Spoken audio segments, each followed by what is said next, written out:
आप सभी को मेरी शुभकामनाएं। सभी सुषुम्ना क्रिया योगियों को मेरा आशीर्वाद। इससे पहले हमने शरीर को शालीनता से छोड़ने के विषय के बारे में सीखा था। अब देखते हैं कि शरीर से निकलने के बाद उस आत्मा का क्या होता है। आमतौर पर आत्माएं दो प्रकार की होती हैं, परिपक्व आत्माएं और दूसरी अपरिपक्व आत्माएं। परिपक्व आत्माएं पूरी तरह से जागरूक होती हैं। शरीर छोड़ने के बाद वे अपने भौतिक शरीर को देखती भी नहीं हैं, वे तुरंत ऊपर की तरफ ही देखती हैं। अब हम सबसे पहले अपरिपक्व आत्माओं के बारे में जानेंगे। अपरिपक्व आत्माएं अपने भौतिक शरीर में लौटने के लिए कुछ प्रयास करती हैं और फिर वे अपने स्वजनों, अपने बच्चों, नाती पोतों को दुखी देखकर और आसक्त हो जाती हैं। कुछ आत्माएं अपने घरों, अपने खेतों, अपने बागीचों या अपने कारखाने या यहाँ तक कि अपने प्रिय कार से बंधित हो जाती हैं। क्या आप विश्वास कर सकते हैं कि कुछ आत्माएं अपने पालतू कुत्ते, जिसे उन्होंने इतने प्यार से पाला था, उसके प्रति लगाव के कारण पृथ्वी से बंध जाते हैं। आत्मा को ऐसे पृथ्वी से बंध जाने के बाद कुछ 100 वर्षों के लिए भी भटकना पड़ सकता है। इस बात से मुझे वशिष्ठ महामुनि ने अवगत किया कि 12 सूक्ष्म लोक होते हैं। इनको समझने के लिए एक 12 मंजिले घर की कल्पना कीजिए। सबसे नीचे के सूक्ष्म लोक में वे आत्माएं जाती हैं जिनके 10% अच्छे कर्म और 90% बुरे कर्म होते हैं। इसी प्रकार 5वीं सूक्ष्म लोक पर वे जाते हैं जिनके 50% अच्छे कर्म और 50% बुरे कर्म किए होते हैं।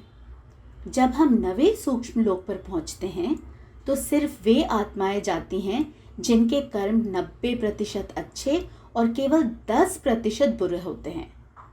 इस प्रकार से हमारे अच्छे और बुरे कर्म और प्रारब्ध कर्म के ऊपर निर्भर हमें इन सूक्ष्म लोकों में जगह मिलती है। हमने यम के दूत, शिव और विष्णु के दूतों के बारे में सुना है ना?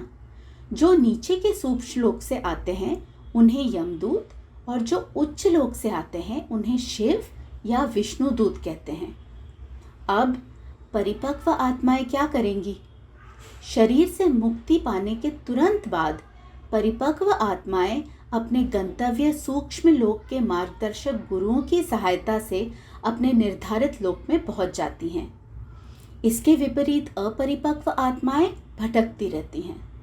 सूक्ष्म लोक के गुरु 16 दिन तक, जब तक अंत्येष्टि क्रिया होती है तब तक मार्गदर्शन के लिए उपस्थित रहते हैं, परंतु इन अपरिपक्व आत्माओं को इस विषय का कोई आभास ही नहीं होता।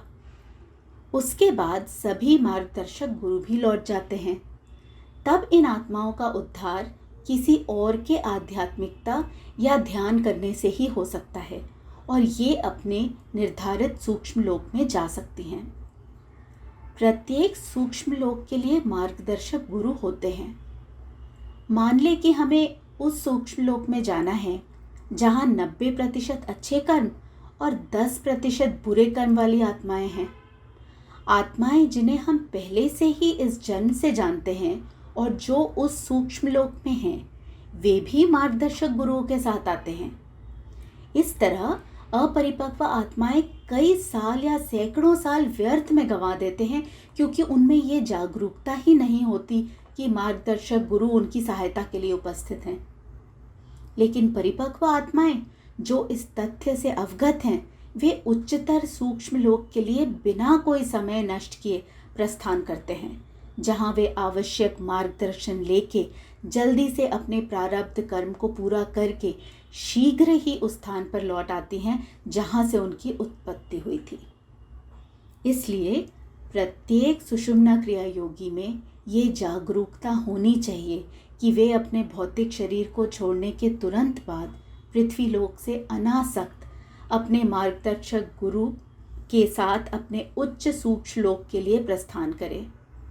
तो क्या आप अपने में इस जागरूकता का विकास करेंगे? ओम सुषुम्ना।